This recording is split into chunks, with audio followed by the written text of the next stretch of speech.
नमस्कार। IQAC आत्माराम सनातन धर्म महाविद्यालय द्वारा पंडित मदन मोहन मालवीय शिक्षक एवं प्रशिक्षण केंद्र रामानुजन महाविद्यालय के सहयोग से उत्कृष्ट शिक्षक बदलती दुनिया में चुनौतियां और अवसर विषय पर आयोजित इस रिफ्रेशर कोर्स के 12वें सत्र में आप सभी का स्वागत है। इस सत्र के हमारे वक्ता हैं जाने माने शिक्षाविद प्रोफेसर नंदकिशोर पांडे जी। महाविद्यालय की IQAC की तरफ से, प्राचार्य की तरफ से आपका हार्दिक स्वागत है सर। वर्तमान में राजस्थान विश्वविद्यालय जयपुर के हिंदी विभाग में प्रोफेसर तथा कला संकाय के डीन प्रोफेसर नंदकिशोर पांडे जी के पास अकादमिक दुनिया का विपुल अनुभव है। आप हिंदी साहित्य के जाने माने आलोचक हैं। आपने बनारस हिंदू विश्वविद्यालय से PhD की उपाधि प्राप्त की है। साथ ही आपने हिंदी साहित्य सम्मेलन प्रयाग से साहित्य वाचस्पति D.Litt की उपाधि भी प्राप्त की है। आप भारतीय हिंदी परिषद प्रयाग के सभापति, मानव संसाधन विकास मंत्रालय के अंतर्गत संस्था वैज्ञानिक तथा तकनीकी शब्दावली आयोग के अध्यक्ष तथा केंद्रीय हिंदी संस्थान आगरा के निदेशक रह चुके हैं। सर, आप अनेक केंद्रीय विश्वविद्यालयों, राष्ट्रीय महत्व के संस्थानों में विजिटर नॉमिनी तथा साहित्य अकादमी नई दिल्ली के एग्जीक्यूटिव बोर्ड के मेंबर भी रह चुके हैं। आपकी कई पुस्तकें प्रकाशित हैं, जिसमें से कुछ का नाम मैं यहाँ गिनवाना चाहूंगा। दादू पंथ के शिखर संत, संत रज्जब, संत साहित्य की समझ, आधुनिक भारतीय कविता आदि। आपके प्रधान संपादकत्व में 17 से अधिक महत्वपूर्ण कोश एवं लोक साहित्य ग्रंथ प्रकाशित हो चुके हैं। इसके अलावा आपके लगभग 2 दर्जन से अधिक शोध पत्र विभिन्न राष्ट्रीय एवं अंतर्राष्ट्रीय पत्र पत्रिकाओं में प्रकाशित हो चुके हैं। आपने 100 से अधिक राष्ट्रीय अंतर्राष्ट्रीय स्तर की संगोष्ठियों में पत्रवाचक, मुख्य वक्ता तथा अध्यक्ष के रूप में भागीदारी की है, जिसमें विश्व हिंदी सम्मेलन न्यूयॉर्क और मॉरिशस भी शामिल है। सर, आप 1 दर्जन से अधिक पत्र पत्रिकाओं के संपादक और प्रधान संपादक के रूप में जुड़े रहे हैं, जिनमें से कुछ का नाम मैं यहाँ गिनाना चाहूंगा। अरुण प्रभा, जनपथ का अरुणाचल विशेषांक, कलरव, गवेषणा, समन्वय पूर्वोत्तर, समन्वय दक्षिण, समन्वय पश्चिम, प्रवासी जगत, संवाद पथ, ज्ञान गरिमा सिंधु आदि। केंद्रीय हिंदी संस्थान का निदेशक रहते हुए आपने पूर्वोत्तर भारत की 40 से अधिक जनजातीय भाषाओं में द्विभाषी अध्येता कोश निर्माण एवं लोक साहित्य के संरक्षण संवर्धन का महत्वपूर्ण कार्य किया। इसके अलावा विश्वकोश निर्माण परियोजना को गति देते हुए उसके कई खंडों का प्रकाशन करवाया। आपको कर्मयोगी पुरस्कार, शिक्षा भूषण सम्मान, ज्ञान भारती सम्मान, विश्व हिंदी सम्मान, राष्ट्र कवि मैथिली शरण गुप्त सम्मान सहित अनेकों पुरस्कार और सम्मान प्राप्त हो चुके हैं। आज आप भारतीय शिक्षा चिंतन और वर्तमान अधिगम विषय पर अपना व्याख्यान देने के लिए आपने अपना बहुमूल्य समय हमें दिया। इसके लिए हम बहुत बहुत आभारी हैं आपके। पहले आपका व्याख्यान हम लोग सुनेंगे और उसके बाद जो भी प्रश्न आएंगे उस पर बातचीत होगी। धन्यवाद श्रीधरम जी। आत्माराम सनातन धर्म महाविद्यालय के सम्मानित प्राचार्य महोदय और बड़ी संख्या में इस कार्यक्रम में जुटे हुए सभी विद्वत वृंद, अधिगम और भारतीय शिक्षा चिंतन को जोड़कर बात करने का निर्देश श्रीधरम जी ने किया। इस संदर्भ में मैं भारतीय शिक्षा चिंतकों की चर्चा करूंगा और उनके अधिगम का कितना उपयोग भारतीय शिक्षा में हुआ, इस पर भी हम विचार करेंगे। भारतीय शिक्षाविदों का नाम आते ही हम शुरुआत कहाँ से करते हैं? सर्वप्रथम नाम हमारे चिंतन में स्वामी विवेकानंद का आता है। पिछली शताब्दी के प्रारंभ में ही उनका निधन हो गया। स्वामी विवेकानंद, भारत में मॉन्टेसरी शिक्षा बहुत प्रचलित, प्रचारित और स्वीकृत है। तो गुजरात के गीजू भाई बधेका का नाम हम इस संदर्भ में लेते हैं। यद्यपि इस बात पर हम बहुत कम ध्यान देते हैं कि गीजू भाई बधेका थे कौन और मॉन्टेसरी शिक्षा भारत में आई कैसे। एक शौक के साथ, जैसे विवेकानंद कॉन्वेंट विद्यालय, महात्मा गांधी कॉन्वेंट विद्यालय या महात्मा गांधी अंग्रेजी माध्यम विद्यालय हम नाम रखते हैं, उसी तरह से मॉन्टेसरी विद्यालय भी नाम रखते हैं। तत्पश्चात भारतीय शिक्षाविदों की एक बड़ी श्रृंखला है। पंडित मदन मोहन मालवीय, श्री गोपाल कृष्ण गोखले, लोकमान्य तिलक,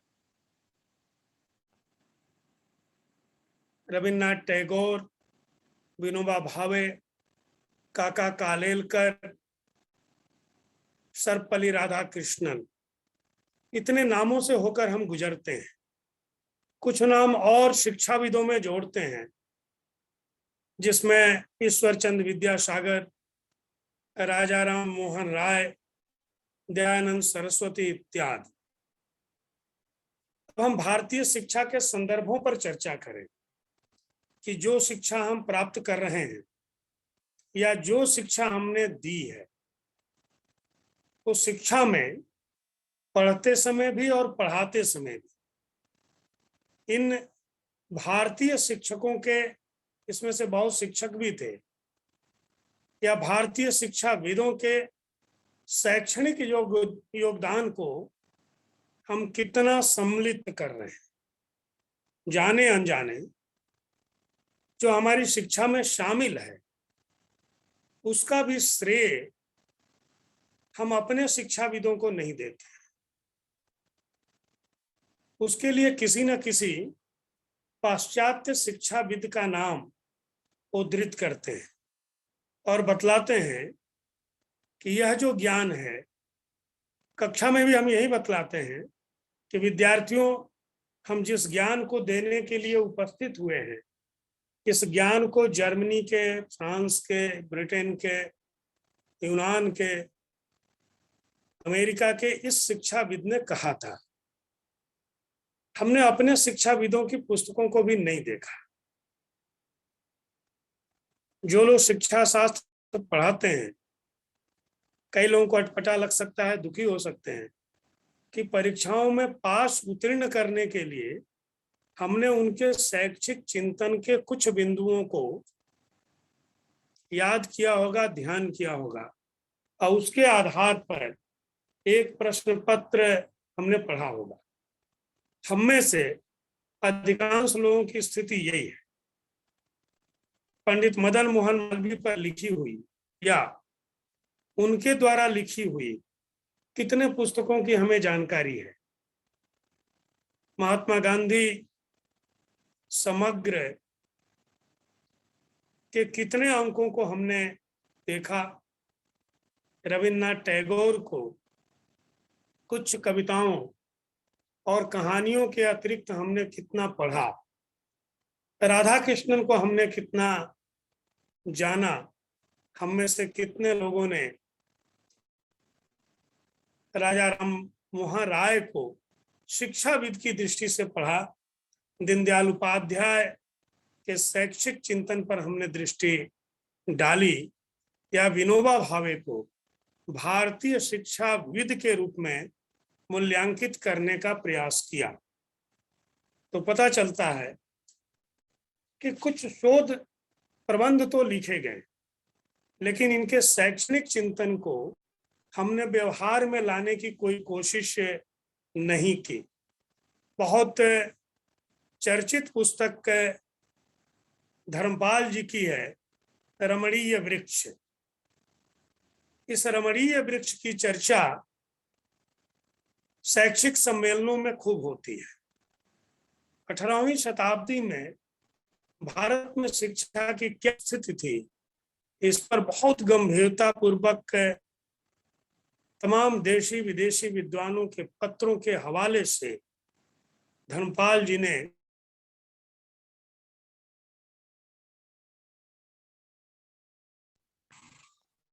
कई भागों में उन्होंने बात को स्थापित करने का प्रयास किया है।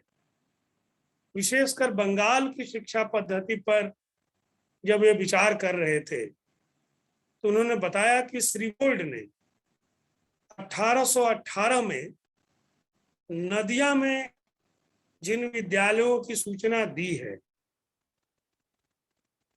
उनकी संख्या 31 है और उसमें 747 विद्यार्थी हैं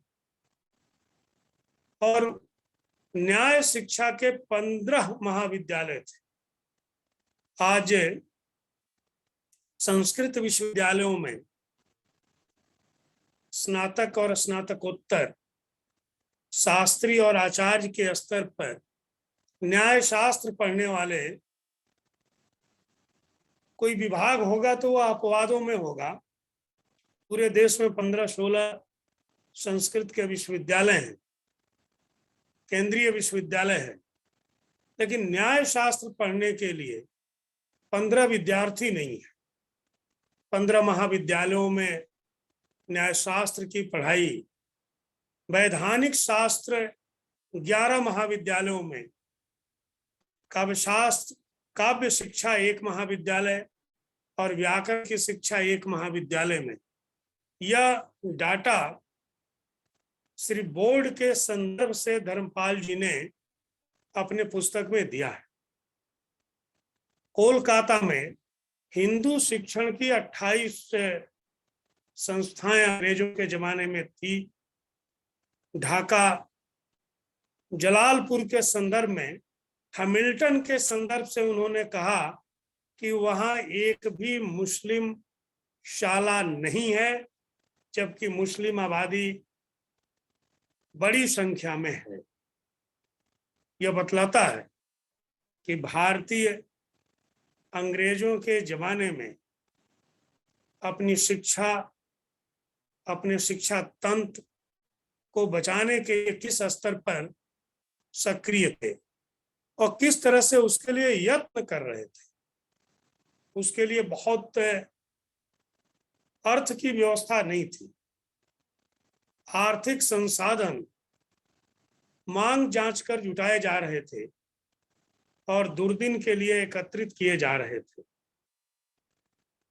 संपूर्ण देश में धर्मपाल जी कह रहे हैं कि 5 लाख से अधिक विद्यालय थे। आज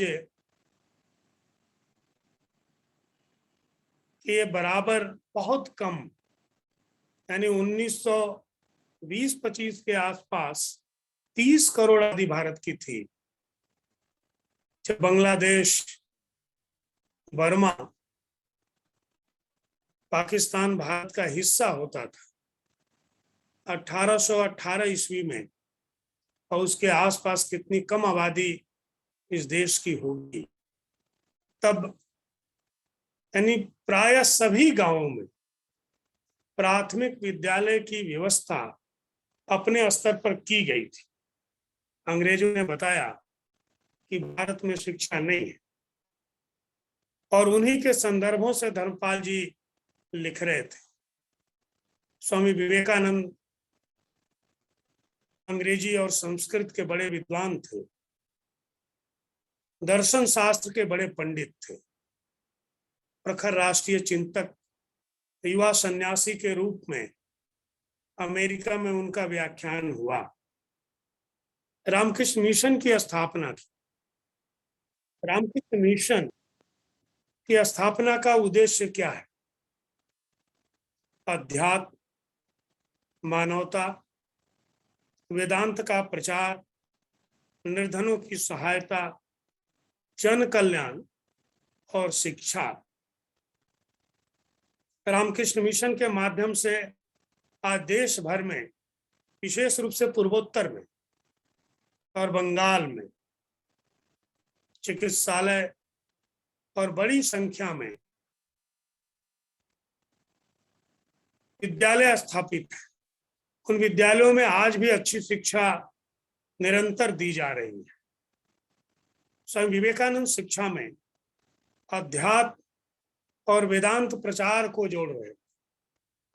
क्या आजाद देश ने यह मान लिया कि स्वतंत्र देश को अध्यात्म और वेदांत की जरूरत नहीं है, निर्धनों की सहायता की आवश्यकता नहीं है, जन कल्याण शिक्षा का विषय नहीं है और सबके लिए शिक्षा? ये बात स्वामी विवेकानंद ने की। यदि हम जन कल्याण की कोई योजना, वेदांत प्रचार की कोई योजना, मानवता की कोई योजना बनाते हैं तो इसकी पृष्ठभूमि हम कहां से लेते हैं, या अब तक हमारे शिक्षाविदों ने अपने अधिगम में इसको जोड़ा कहां से? स्वतंत्रता, समानता, भाईचारा, जब इसकी भी हम चर्चा करते हैं, तंत्र की जब हम चर्चा करते हैं, तो इसका भी श्रेय हम किसी न किसी पाश्चात्य विद्वान को देते हैं। हमारे अधिगम के भीतर स्वतंत्रता, समानता, संविधान, लोकतंत्र जैसी कोई चर्चा नहीं आती। यानी हम अपने शिक्षाविदों को उपेक्षित करते हुए, किनारे करते हुए, केवल किसी चैप्टर में पढ़ने के निमित्त उनका उपयोग करते हैं और इसके कारण देश के विद्यार्थियों के भीतर, स्वयं के मन में भी एक हीन भावना निरंतर बढ़ती चली जाती है कि सब कुछ कहने वाले पाश्चात्य विद्वान ही हुए हैं। स्वामी विवेकानंद ने शिक्षा में मनुष्य की दिव्यता की बात की। अब मनुष्य की दिव्यता हमें किसी अलौकिक जगत की बात लगती है। किसी मनुष्य के भीतर दिव्यता का सन्निवेश कैसे हो सकता है? दिव्यता कहां से आती है? दिव्य मनुष्य कौन होता है? तो इसको ढूंढने के लिए जब हम आगे बढ़ते हैं तो कुछ चमत्कारों की ओर जाते हैं कि जो चमत्कार दिखाता है, यानी जादू टोना को हम दिव्यता से जोड़ लेते हैं। लेकिन व्यक्तित्व की जो दिव्यता है, उस दिव्यता के साथ शिक्षा को जोड़ना, ये विवेकानंद ने सिखाया। लेकिन हमारे शैक्षिक के अधिगम का हिस्सा वह नहीं बना। कुछ मठों मंदिरों में, कहीं आश्रमों में इस विषय पर कुछ आचार्य, कुछ अनुयायी बोलते हुए ध्यान में आते हैं। हमें लगता है कि स्त्री शिक्षा कोई हमारी देन नहीं है। जब स्त्रियां भारत में शिक्षित थी तब विश्व में शिक्षा ही नहीं थी। जिस दुनिया में शिक्षा नहीं थी, जो पुरुषों की शिक्षा पर चर्चा करने में असमर्थ था, वह स्त्री शिक्षा पर बात क्या करता? इस तरफ ध्यान स्वामी विवेकानंद जी ने दिलाया। मैत्रेयी और सीता का उदाहरण दिया। सामान्यतया सीता और शिक्षा हमारे समझ में बात नहीं आती, लेकिन चूंकि स्वामी जी ने यह उदाहरण दिया है, इस बात पर विचार करना चाहिए कि राजा जनक की बेटियां शिक्षित थीं, मैत्रेयी वेदांती थी, वे जन शिक्षा की बात करते हैं और भारत की आवश्यकता के लिए तब देश गुलाम था। तो गुलाम देश में भारत की आवश्यकता क्या है? तो भारत की जनता निर्भीक बने, निडर बने। और नारियां कैसी हों?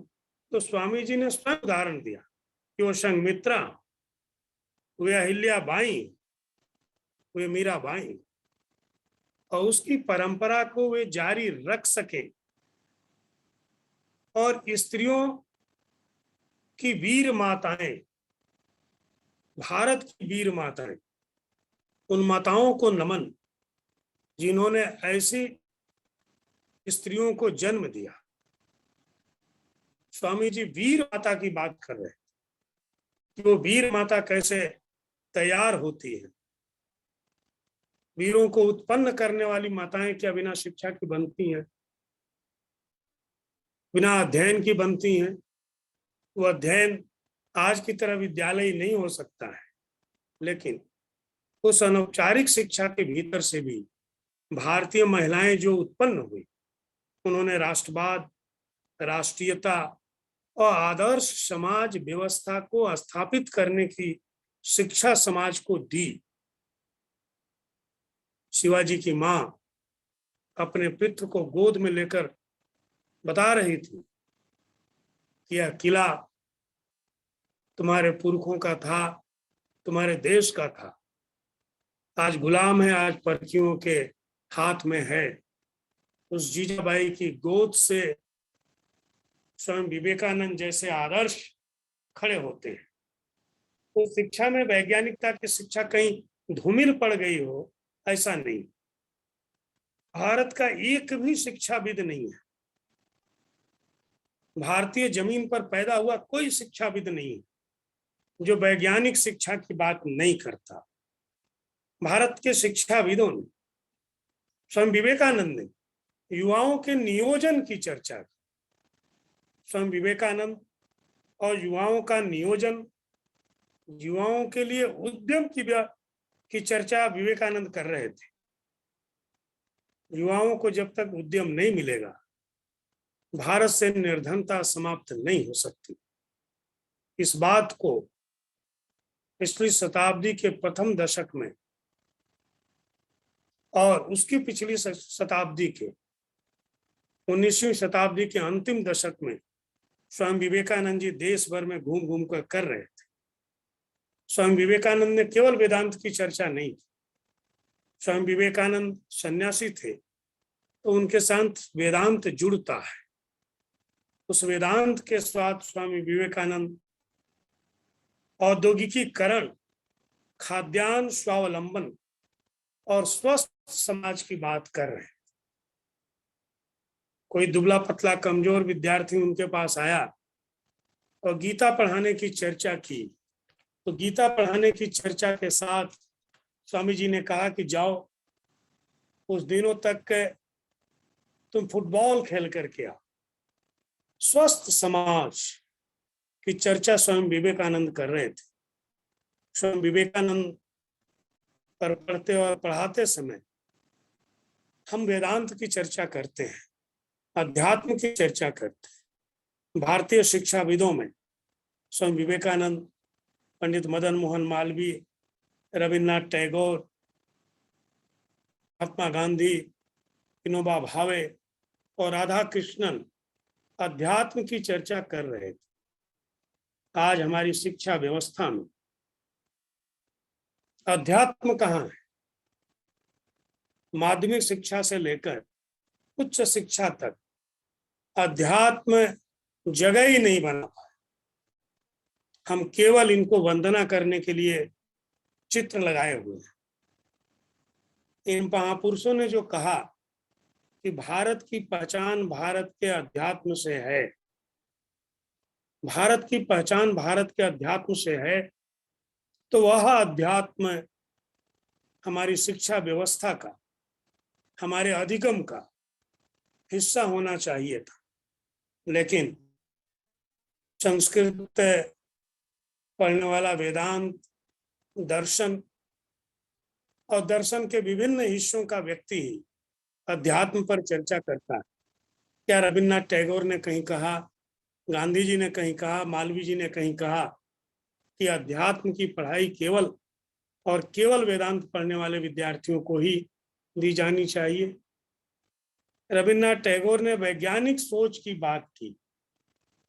उन्होंने कुछ दिनों तक अंग्रेजी की शिक्षा ब्रिटेन में प्राप्त की थी। भारत लौटने के पश्चात उन्होंने भारतीय भाषाओं में शिक्षा की बात की। स्वयं बंगला में लिखते थे। वैज्ञानिक सोच, रविन्द्रनाथ ने स्वयं लिखा कि भारत में चेचक से बचने के लिए लोग तांत्रिक के पास जाते हैं। अब इसके लिए वैज्ञानिक सोच की आवश्यकता है कि चेचक एक बीमारी है, बाद में चेचक का टीका आया। ये जादू टोने से और तांत्रिक के मंत्र तंत्र से चेचक दूर नहीं हो सकता। समता की धारणा बतलाने के लिए उन्होंने आध्यात्मिक स्तर पर जाने की बात की। समता आध्यात्मिक चेतना के साथ आती है। समता कोई जोर जबरदस्ती का भी विषय नहीं है। भारत में अध्यात्म के साथ और सही अर्थों में उसकी प्रस्तुति के साथ जोड़ देने के कारण यह धारणा स्थापित हो जाती कि ईश्वर के नियम सबके लिए बने हुए हैं। ईश्वरीय विश्वास और ईश्वरीय नियमों में स्वाभाविक रूप से समता की धारणा स्थापित है। रविन्द्रनाथ टैगोर ने ये लिखा कि ईश्वर के नियम सबके लिए है। ईश्वरीय व्यवस्था में कोई भेदभाव नहीं है। इसलिए रविन्द्रनाथ अपने शिक्षा दर्शन में अध्यात्म की बात कर रहे थे। उन्होंने सेवा, साधन और भोग पर भी लिखा, लेकिन भारतीय शैक्षणिक चिंतन निरंतर भोग में संयम की बात करता रहा। संयम और अपरिग्रह भारतीय चिंता का और चिंतन का मूल विषय रहा। देश गुलाम है, तो उस समय के सारे शिक्षाविदों ने स्वतंत्रता की बात की। रविन्द्रनाथ ने कहा कि स्वतंत्रता का नाश करना एकता पर भी आघात है। स्वतंत्रता के बिना एकता नहीं हो सकती। गुलाम देश को एकता की शिक्षा जो दी जा रही थी,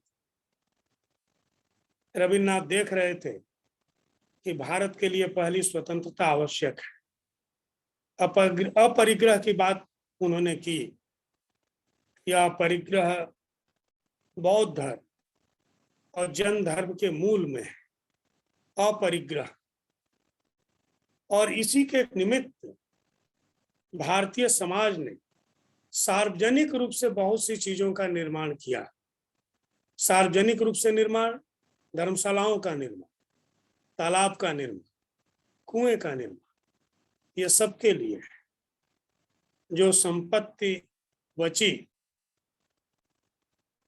संयम पूर्ण उपभोग के पश्चात उसका उपयोग भारतीय समाज ने सार्वजनिक निर्माण में किया। सनातन शिक्षा का प्रवाह होता है। रविन्द्रनाथ टैगोर ने सनातन शिक्षा के प्रवाह पर बात की और भारतीय समाज को समझाया कि शिव की जटा से गंगा निकली। गंगा को शिव ने अपनी जटा में बांध कर नहीं रखा, अपनी जटा को खोल दिया और गंगा की कलकल चलचल धारा हिमालय से बहते हुए बंगाल की खाड़ी में जाकर के मिली। इस कथा का निहितार्थ क्या है? यह कथा कैसे निर्मित होती है? कथा का निहितार्थ ये है कि प्रत्येक घाट पर रहने वाले, जहां से भी गंगा गुजर रही है, उसका जल सर्व सुलभ हो जाए। रविन्द्रनाथ टैगोर बतला रहे थे कि भारत में सनातन शिक्षा का भी एक प्रवाह रहा है और वह सनातन शिक्षा जन जन तक प्रवाहित होनी चाहिए। जब तक ऐसा नहीं होगा, भारत का प्रत्येक व्यक्ति शिक्षित नहीं हो सकता। गंगा के जल पर कोई प्रतिबंध नहीं। जहां से भी जिस प्रकार से गंगा गुजर रही है, उस तट पर रहने वाले और उस तट पर आने वाले सब लोग उस जल का उपयोग कर सकते हैं। विश्वविद्यालय स्वयं शांति निकेतन रविन्द्रनाथ टैगोर ने बनाया और बतलाया कि विश्वविद्यालय विशेष साधना का केंद्र है। विश्वविद्यालय शिक्षा विशेष प्रकार की साधना के लिए उदाहरण दिया कि भारत में कभी तक्षशिला, विक्रमशिला और नालंदा जैसे विश्वविद्यालय थे। इन विश्वविद्यालयों ने सैकड़ों वर्षों तक अपने क्रियाकलापों को पूर्ण किया, तो स्वयं नष्ट हो गए और कुछ को अविद्या के जनक, अविद्या प्रेमी आक्रांताओं ने तोड़ दिया, उसे जला दिया। विश्वविद्यालय में धर्म, कर्म, समाज नीति, राजनीति से युक्त अध्ययन हो, यानी राजनीति शास्त्र की पढ़ाई हो, धर्मशास्त्र की पढ़ाई हो, कर्म शास्त्र की पढ़ाई हो और समाज शास्त्र की पढ़ाई हो। ये कुछ विषयों का उन्होंने उदाहरण दिया। और स्वयं शांति निकेतन में तुलनात्मक धर्म दर्शन विषय पढ़ाया जाने लगा। तुलनात्मक धर्म दर्शन विषय की शुरुआत शांति निकेतन से हुई। अभी भी 2-3 विश्वविद्यालयों में ही तुलनात्मक धर्म दर्शन की पढ़ाई होती है। रविन्द्रनाथ की दृष्टि अंतर्राष्ट्रीय थी। चिंता ये थी कि हमारे विश्वविद्यालयों में हमारी ही विद्या नहीं है। हम अपने विश्वविद्यालयों में समस्त प्रकार के विषयों को पढ़ाते हैं, पढ़ा सकते हैं, पढ़ाना भी चाहिए, लेकिन भारतीय विश्वविद्यालयों में भारत की भाषाएं, भारत की विद्या लुप्त हो जाए, उसको जानने समझने वाला व्यक्ति न रहे, तो भारतीय विश्वविद्यालय का अर्थ क्या है? उसके कारण भारतीय विद्यार्थी ब्रह्मगुप्त, आर्यभट्ट, वराहमिहिर के योगदान से अपरिचित हो गए। हम चरक और सुश्रुत को नहीं पहचानते, कौटिल्य के अर्थशास्त्र से अपरिचित। ज्ञान विज्ञान सब कुछ 15वीं शताब्दी के बाद पैदा हुआ। यह मानस हमारे अधिगम के कारण बना। जिन पाठ्यक्रमों को हमने बनाया, भारतीयों ने बनाया और विद्यालयों में पढ़ाने की कोशिश की, पढ़ाया भी। स्वतंत्रता के पश्चात लगातार हम उस अधिगम को पढ़ा रहे हैं और केवल सूचनात्मक रूप से हम अपने शिक्षाविदों को पढ़ा रहे हैं। लेकिन ये कही हुई बातें पढ़ाई जाएं, इतना ही पर्याप्त नहीं। इनको क्रिया रूप में विश्वविद्यालयों में किस तरह से परिणत किया जाए। इस बीच योग अंतर्राष्ट्रीय स्तर पर प्रतिष्ठित होने के पश्चात कुछ विश्वविद्यालयों में प्रारंभ हुआ है। पंडित मदन मोहन मालवीय ने काशी हिंदू विश्वविद्यालय में बहुत पहले इसकी शुरुआत की थी। मिलने वाले विद्यार्थियों से विश्वविद्यालय के मंदिर में प्रज्ञा पत्रिका में आई कार्ड पर सत्य न ब्रह्मचर्य व्यायामे नाथ विद्या, ये पंक्ति लिखी हुई। सत्य से, ब्रह्मचर्य से और व्यायाम से अपने जीवन को सुधारो, अपने जीवन में परिवर्तन ला।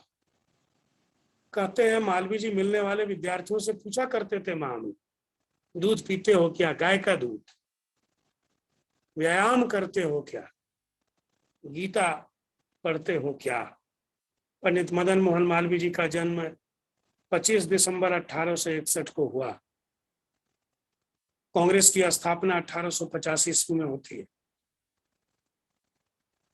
1887 से महामना मालवीय जी कांग्रेस में जाने लगे। 84 में बीए किया। 40 रुपये मासिक की नौकरी गवर्नमेंट विद्यालय में की, हाई स्कूल में अध्यापन किया।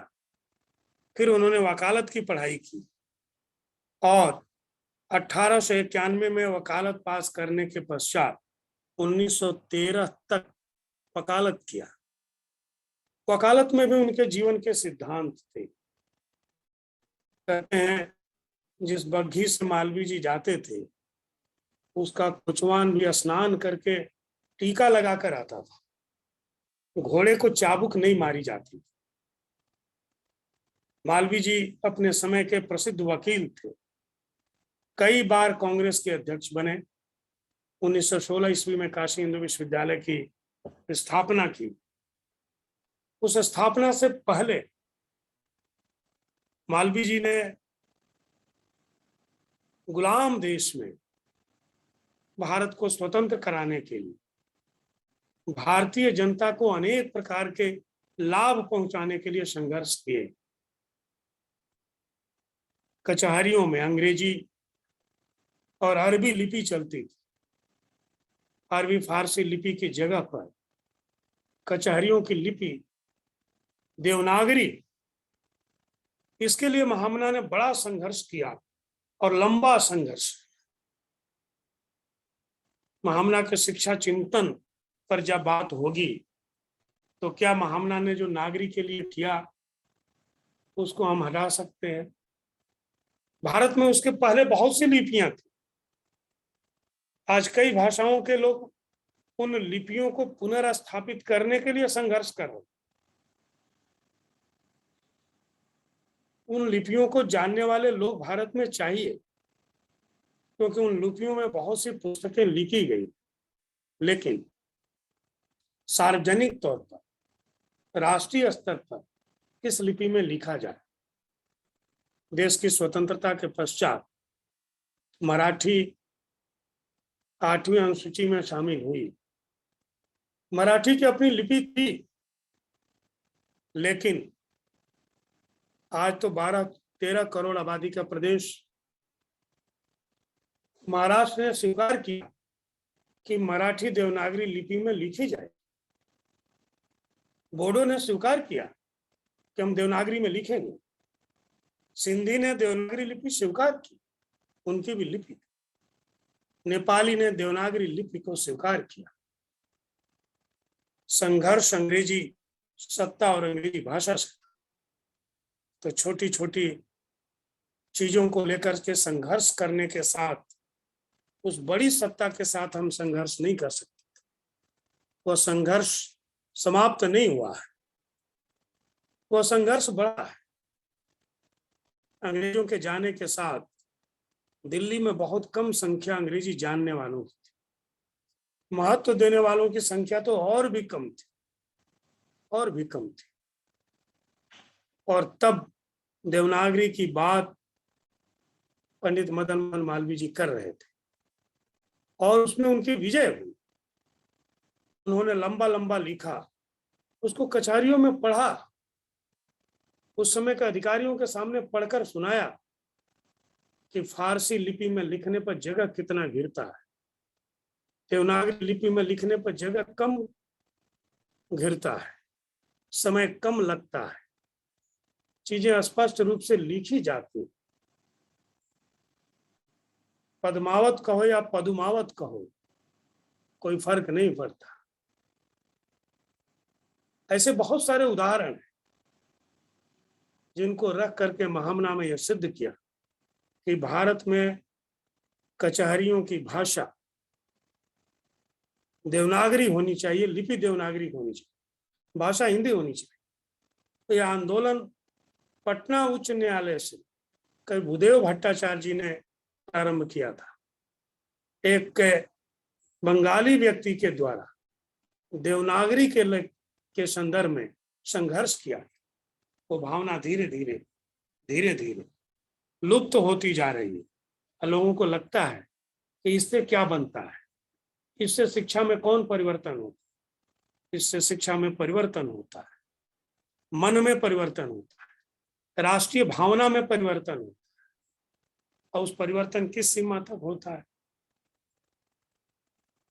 अफगानिस्तान में आज एक भी दूसरे धर्म का व्यक्ति नहीं रहा। अध्यात्म और सनातन शिक्षा की बात हमें झूठी लगती होगी। 1990 तक, यानी 30 वर्ष पहले जो लोग सुन रहे हैं वे सारे लोग तब युवा होंगे। 30 वर्ष पहले तक 2 लाख सिख अफगानिस्तान में थे। मार्क्सवादी राहुल सांकृत्यायन ने 5 बौद्ध दार्शनिक पुस्तक लिखी। राहुल सांकृत्यायन ने लिखा कि इन पठानों को कौन समझाए कि तुम्हारे रगों में पाणिनि का खून बह रहा है। आज हम पाणिनि का नाम लेते हैं, पाणिनि कहाँ पढ़ाए जा रहे हैं? पाकिस्तान और अफगानिस्तान में पाणिनि कौन पढ़ता है? कौन जानता है?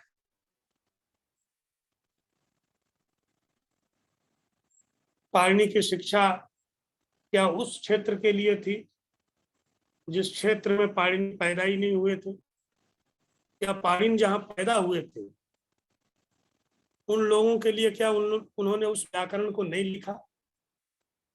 गांधार शैली की बुद्ध की प्रतिमा बहुत मोहक और आकर्षक है, जिसकी बड़ी प्रशंसा होती है। प्रतिमाएं उस क्षेत्र में बनती थी। उसका नाम लेवा कौन है? पाटलिपुत्र से कौटिल्य तक्षशिला विश्वविद्यालय में पढ़ने जाते हैं।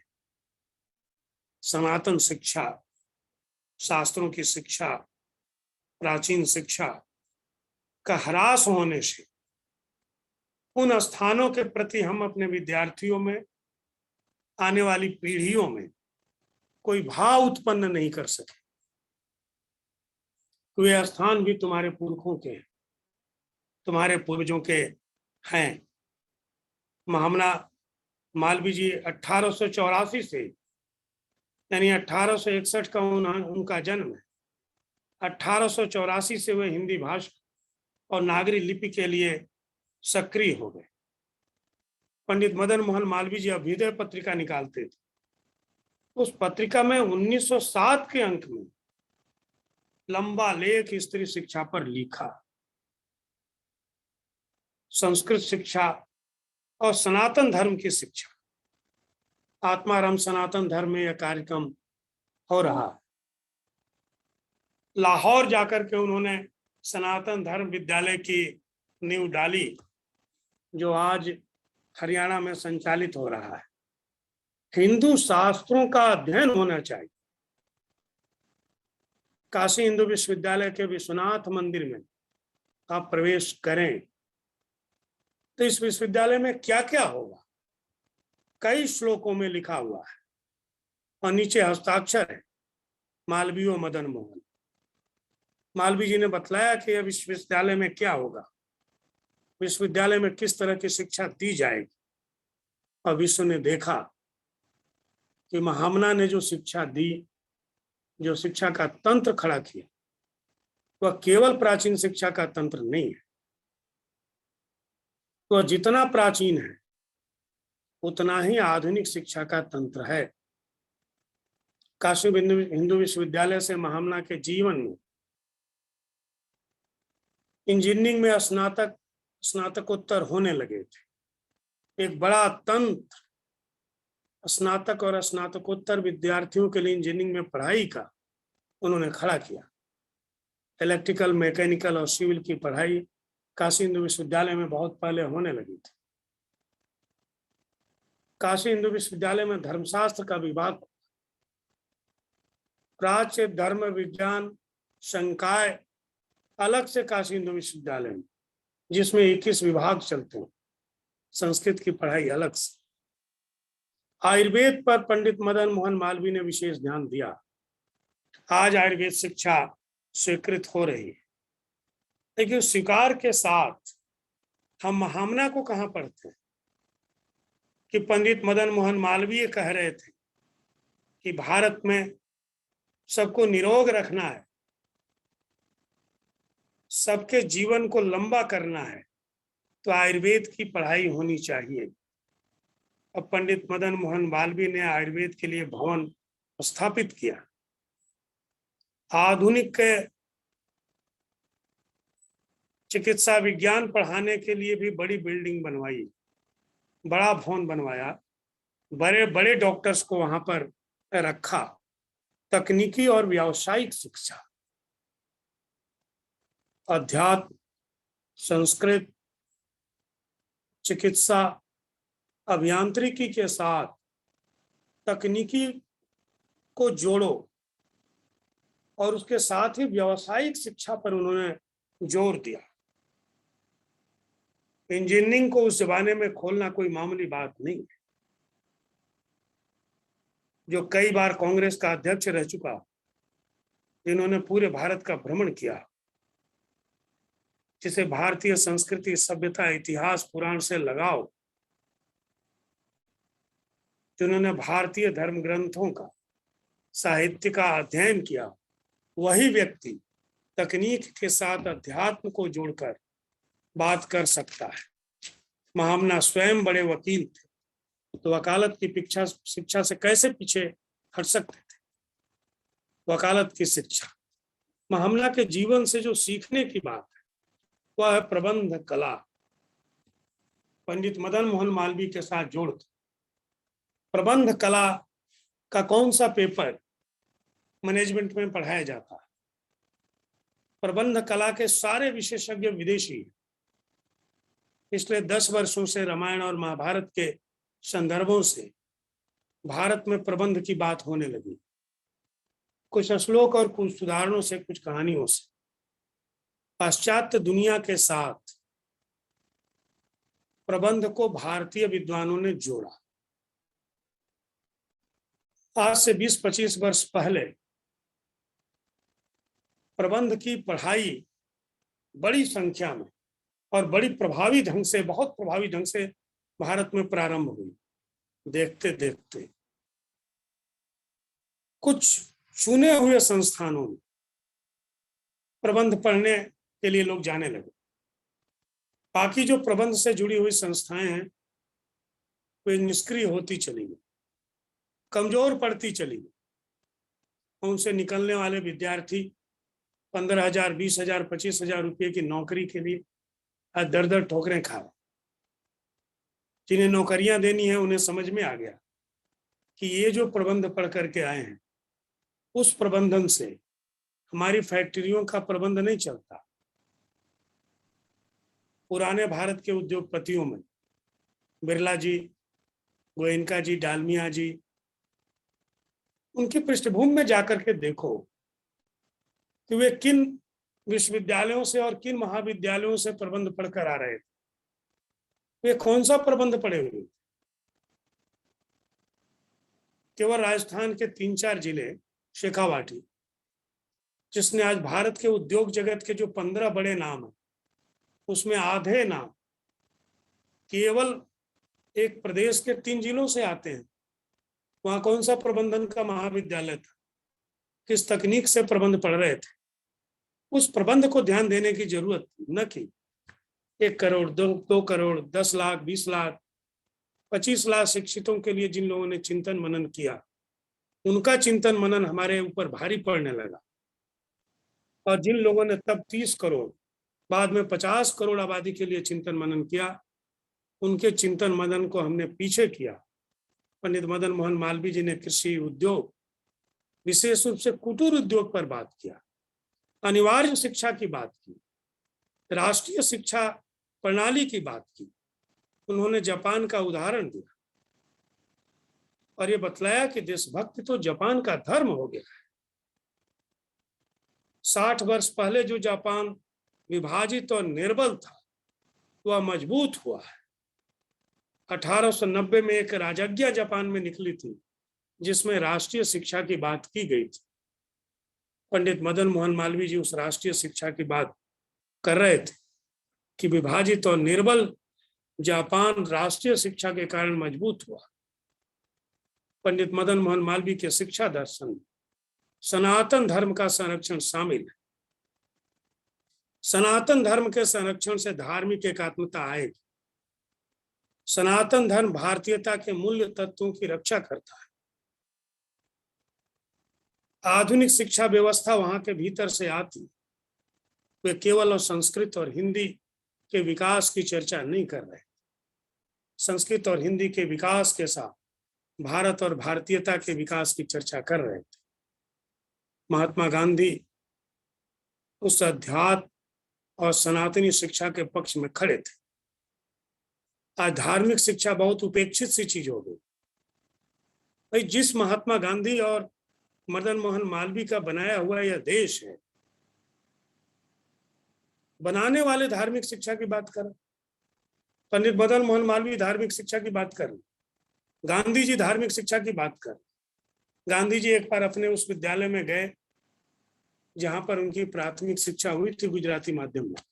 विद्यालय के प्रधानाचार्य से पूछा, कक्षा में पूछा कि कितने विद्यार्थियों को गीता का श्लोक याद है। संभवतः 1 या 2 विद्यार्थी ने हाथ खड़े किए। प्रधानाचार्य से पूछा कि क्या गीता विद्यालय में पढ़ाई जाती है। प्रधानाचार्य ने कहा कि गीता पढ़ाने से क्या शिक्षा धार्मिक नहीं हो जाएगी।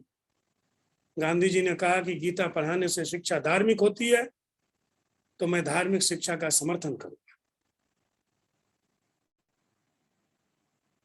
मालवीय जी के जीवन और कण-कण में गीता समाई।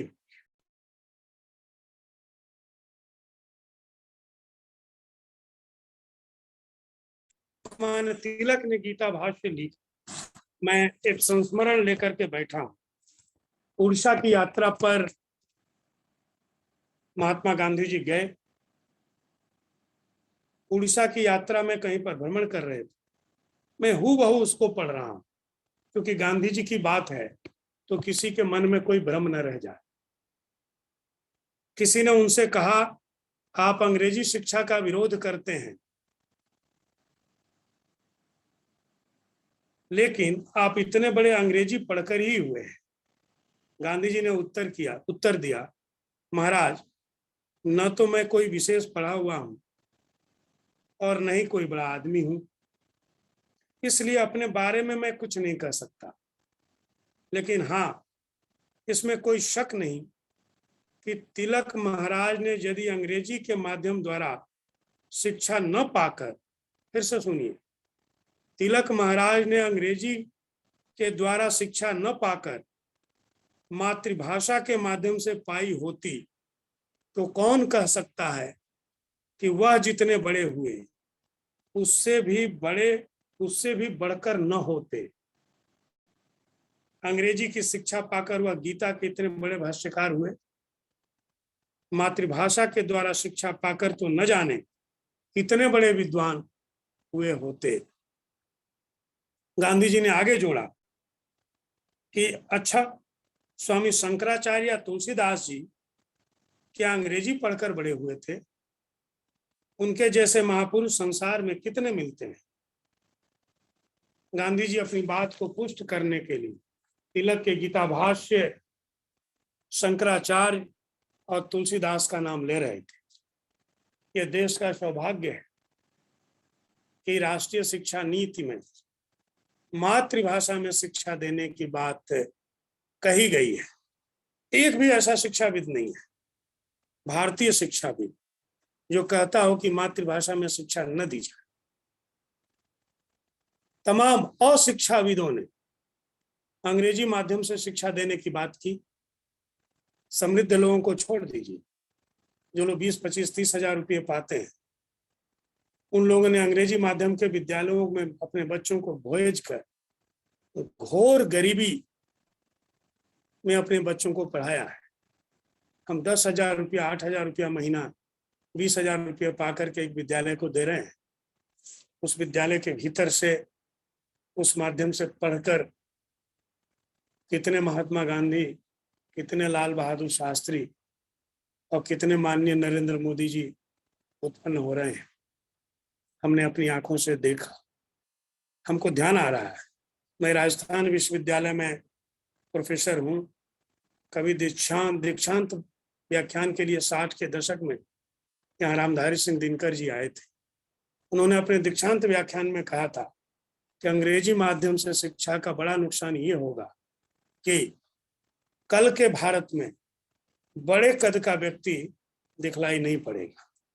आज हम देख रहे हैं, अब विभिन्न क्षेत्रों में जो बड़े कद के लोग दिखलाई पड़ रहे हैं, वे अपनी मातृभाषाओं के माध्यम से पढ़े हुए लोग हैं। महात्मा गांधी ने गिरिमिटिया मजदूरों के लिए लड़ा, मुकदमा लड़ा। गांधी जी स्वच्छता की बात कर रहे थे। हम लोगों ने अपने बचपन में विद्यालयों की सफाई की है, झाड़ू लगाया है, पोंछे लगाए हैं। पोंछा लगाने लायक तो विद्यालय ही नहीं होता था, लीपा पोता है। न गार्जियन शिकायत करता था, न शिक्षकों को कोई आपत्ति होती थी। महात्मा गांधी जी ने न्याय और मानवता के कल्याण के लिए भारत के स्वतंत्रता की मांग की। गांधी जी कैसी शिक्षा चाहते थे? गांधी जी ने तो स्वयं ही कहा कि मेरा जीवन ही उदाहरण है। तो गांधी जी ने अपने जीवन में 4 लोगों से बहुत सीखा। 4 लोगों में टॉलस्टॉय, रस्किन और गोखले। एक नाम और है जिनके बारे में गांधी जी ने 6-7 पृष्ठ लिखा है, वे हैं रायचंद भाई। गांधी जी ने भारतीय परंपरा से भी अहिंसा सीखी, लेकिन टॉलस्टॉय के लेखन से बहुत सीखा। और टॉलस्टॉय के वे बड़े प्रशंसक थे। रूस में क्रांति हो गई, सत्ता बदली। गांधी जी टॉलस्टॉय से सीख रहे थे, जो मार्क्सवादी नहीं थे। रस्किन से गांधी जी सीख रहे थे, और हम सिखा रहे हैं भारत में मार्क्सवाद। जो गांधी जी और मालवीय जी पढ़ रहे थे और बता रहे थे, उस पढ़ाई से हम दूर हैं। गांधी जी पर चर्चा करने के लिए बहुत सी बातें हैं, उनके शिक्षा दर्शन पर चर्चा करने के लिए बहुत सी बातें हैं। टॉलस्टॉय और रस्किन और गोखले के संदर्भ में गांधी जी ने जो कहा है, वो गांधी जी के शिक्षा दर्शन का भी हिस्सा है। उसे हमें अपने अधिगम से जोड़ना होगा। मैं रायचंद भाई का संस्मरण सुनाता हूँ। गांधी जी विलायत से बैरिस्टर बनकर के मुंबई उतरे। मुंबई के घर में उनके ठहरने की व्यवस्था की गई। जिस घर में वे ठहरे, उस घर में उनसे 2-3 साल बड़ी उम्र के उनके बड़े भाई के दामाद, यानी जिस घर में ठहरे थे, उनको गांधी जी के साथ बातचीत करने के लिए बैठाया गया। उनका नाम था रायचंद भाई।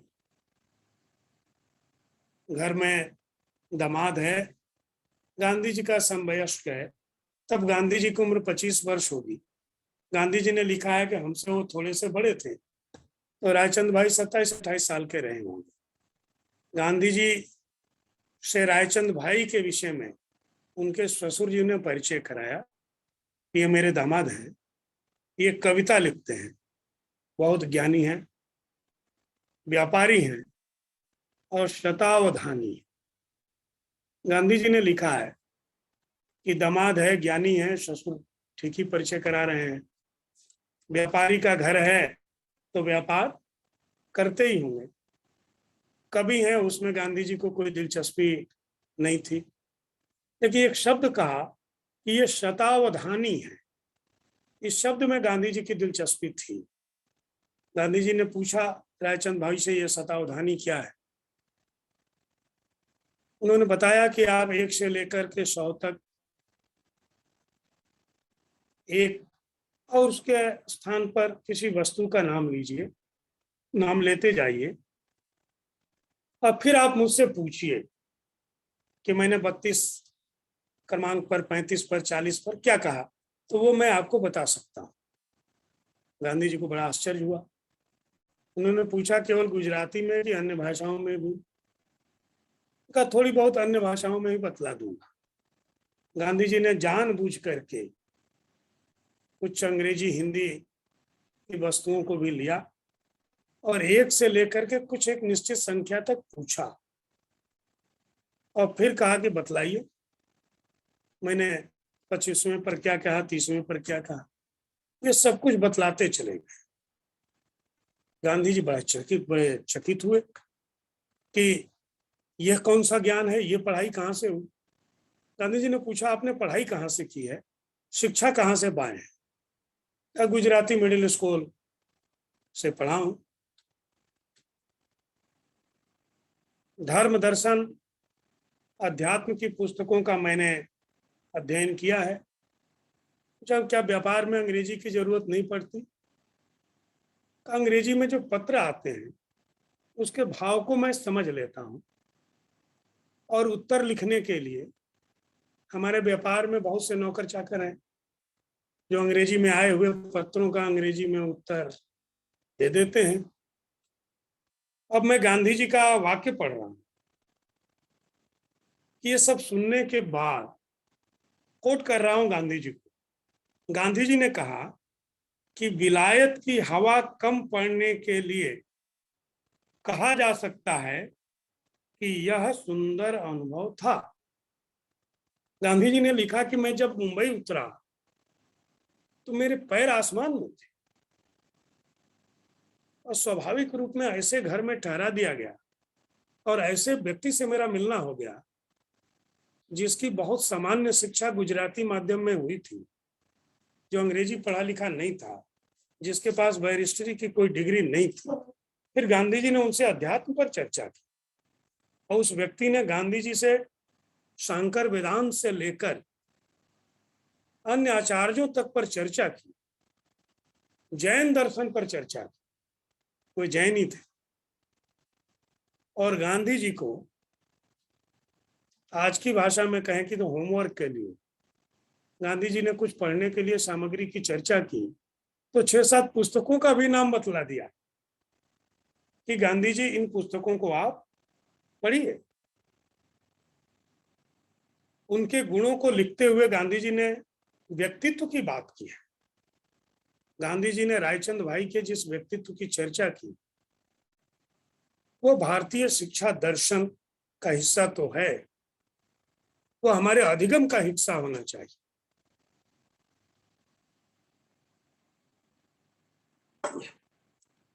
आज गांधी जी पर चर्चा करते समय रायचंद भाई के इस संस्मरण को नहीं बताया जाता, अंग्रेजी विद्यालयों में नहीं, हिंदी विद्यालयों में भी नहीं, क्योंकि इसको पढ़ने के बाद विद्यार्थी की रुचि अपनी भाषा में हो जाएगी, तो अंग्रेजी माध्यम के विद्यालय में कौन पढ़ेगा। गांधी जी लिखते हैं कि सादा वेश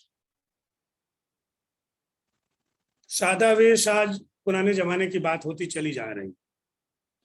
गांधी जी ने यह भी बताया कि कहीं भी बैठने में उनको संकोच नहीं था। जमीन पर बैठकर जिस तरह से बात कर रहे थे उसी तरह से जो तख्त था, चौकी जिसको हम कहते हैं, वहां उसी तरह से कुर्सी पर निसंकोच भाव से कि हम यहीं बैठेंगे, ये भाव नहीं था। ज्ञानी थे। आगे कहा कि उनकी आंखों में एकाग्रता थी। अब ये शिक्षा कौन दी? ये शिक्षा स्वाभाविक रूप से परिवार से नहीं मिलती है। तो एकाग्र विद्यार्थी की शिक्षा में एकाग्रता कैसे आती है? ये क्या हमारे अधिगम, अध्यापन, योग या अन्य क्रियाओं के माध्यम से पठन पाठन का विषय नहीं होना चाहिए? व्यक्तित्व शांत था, आवाज मधुर थी, कंठ में एक माधुर्य था, बहुत अच्छा उनका शब्द चयन था, उनमें धार्मिक भाव था, व्यापार में भी कोई उनके मन में उद्विग्नता नहीं देखी।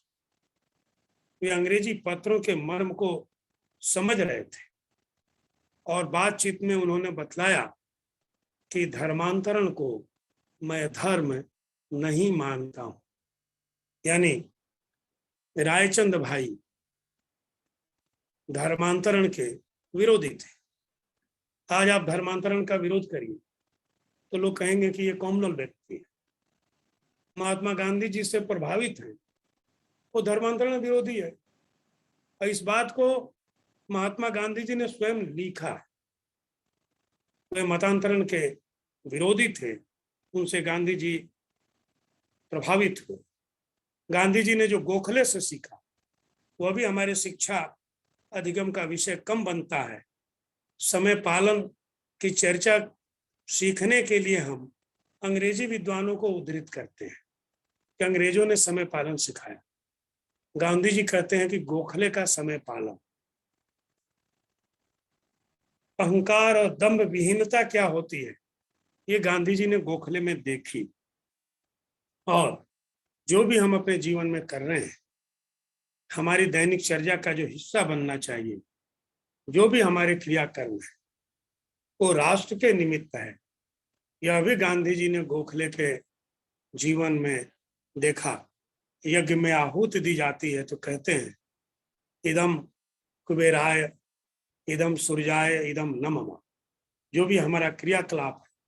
वह राष्ट्र को समर्पित है। राष्ट्राय स्वाहा इदम न मम। यह व्यक्तित्व गोपाल कृष्ण गोखले का था। राजनैतिक संस्थाओं को आध्यात्मिक स्वरूप बनाया जाए। यह भी गांधी जी ने गोपाल कृष्ण गोखले के व्यक्तित्व में देखा। 15 अक्टूबर 1917 को साहित्य सम्मेलन का 17वां अधिवेशन भागलपुर में हुआ। गांधी जी ने उसकी अध्यक्षता की। उस अधिवेशन में गांधी जी ने चरित्र निर्माण की बात। आज शिक्षा से चरित्र निर्माण लगता है जैसे कोई पुरातन पंथी बात है। देखो ये चरित्र निर्माण की चर्चा कर रहे हैं।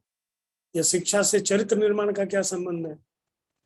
चरित्र निर्माण पर कौन व्याख्यान देता है कक्षाओं में? गांधी जी 1917 में बोल रहे थे। गांधी जी ने इस विषय को क्यों लिया होगा? क्या भागलपुर में सबका चरित्र खराब था कि उनको लगा कि यहाँ चरित्र पर चर्चा करो?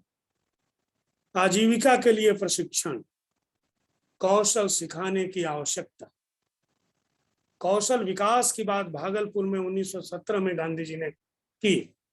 यह हमारा सौभाग्य है कि इसकी चर्चा फिर गुजरात से आए हुए भारत के प्रधानमंत्री आदरणीय नरेंद्र मोदी जी ने जगह जगह कौशल विकास का प्रशिक्षण दिया जा रहा है।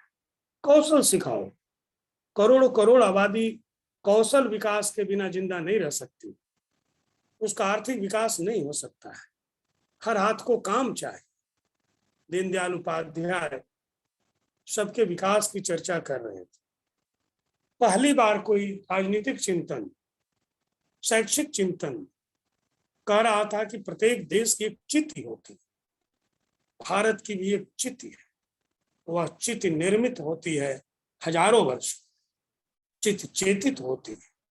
उस चित्त को चेतित करने की जरूरत है। भारतीय संदर्भों में वह चित्त चेतित हो जाती है तो देश की ये दुर्दशा नहीं होती। देश खंड खंड भी नहीं हुआ, गरीब भी नहीं।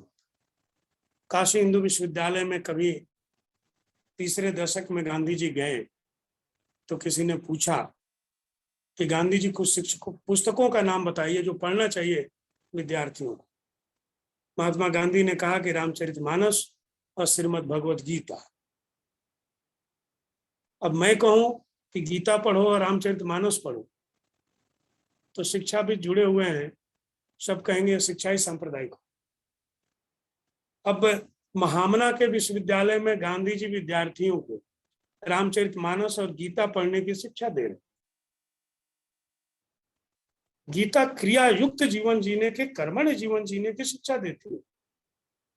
रामचरितमानस भारतीय परंपरा, भारतीय अध्यात्म युग की चेतना और भविष्य की चिंता के साथ इस देश को जोड़ता है। बहुत कम लोगों को मालूम है कि गांधी जी गुजराती माध्यम के विद्यालय में साबरमती में समय मिलने पर कक्षा भी लेते थे। महात्मा गांधी कौन सी कक्षा लेते थे?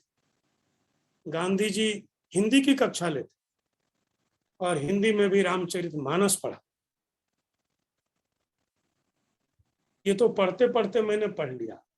इतने बड़े जीवन में प्राइमरी से लेकर विश्वविद्यालय शिक्षा तक या किसी भी प्रतिवर्ष 2 अक्टूबर पर गांधी जयंती पर कार्यक्रम होता है, किसी ने हमको कभी नहीं बताया, शायद आप लोगों में से किसी ने बताया होगा कि गांधी जी रामचरितमानस पढ़ाते थे विद्यार्थियों को। गांधी जी कहते थे रामचरितमानस न पढ़ा होता तो रामराज्य कैसे समझते? राम राज्य की समझ यानी क्या? को दरिद्र, को दुखी न दीना। को शब्द बार बार आता।